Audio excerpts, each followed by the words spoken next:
গতিবাদের প্রভাবে রবীন্দ্রনাথ ঠাকুরের কোন কাব্যগ্রন্থটি রচিত হয়েছিল? সঠিক উত্তর বলাকা। গতিবাদের প্রভাবে রবীন্দ্রনাথ ঠাকুরের রচিত কাব্যগ্রন্থ হল বলাকা। বঙ্কিমচন্দ্র চট্টোপাধ্যায় রচিত রোমান্সধর্মী উপন্যাস কোনটি? সঠিক উত্তর কপালকুণ্ডলা। কপালকুণ্ডলা বঙ্কিমচন্দ্র চট্টোপাধ্যায় রচিত রোমান্সধর্মী উপন্যাস। দীনবন্ধু মিত্র রচিত প্রহসন কোনটি? সঠিক উত্তর সধবার একাদশী। দীনবন্ধু মিত্র রচিত প্রহসন সধবার একাদশী। তত্ত্ববোধিনী পত্রিকার সম্পাদক কে ছিলেন? সঠিক উত্তর অক্ষয় কুমার দত্ত। তত্ত্ববোধিনী পত্রিকার সম্পাদক ছিলেন অক্ষয় কুমার দত্ত। নিচের কোনটি রোকেয়া সাখাওয়াত হোসেন রচিত গ্রন্থ? সঠিক উত্তর পদ্মরাগ।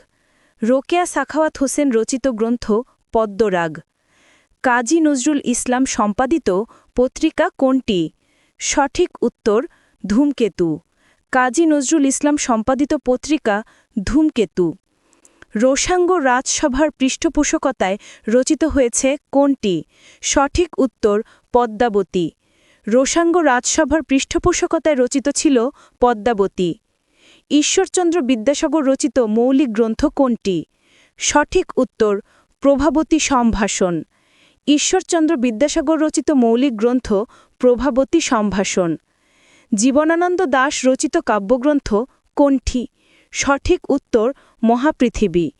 মহাপৃথিবী জীবনানন্দ দাশ রচিত কাব্যগ্রন্থ।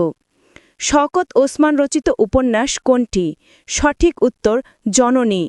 জননী শওকত ওসমান রচিত উপন্যাস। ১৯৫৩ সালে প্রকাশিত ২১শে ফেব্রুয়ারি সংকলনটি কে সম্পাদনা করেছিলেন? সঠিক উত্তর হাসান হাফিজুর রহমান। ২১শে ফেব্রুয়ারি সংকলনটি সম্পাদনা করেছিলেন হাসান হাফিজুর রহমান। ইলা মিত্রকে নিয়ে সেলিনা হোসেনের উপন্যাসের নাম কি? সঠিক উত্তর কাঁটাতারের প্রজাপতি। ইলা মিত্রকে নিয়ে সেলিনা হোসেনের উপন্যাস হল কাঁটাতারের প্রজাপতি। অনিষ্ঠ শব্দের বিপরীত অর্থবোধক শব্দ কোনটি? সঠিক উত্তর কমেন্টস করে মেধা যাচাই করুন। ধন্যবাদ।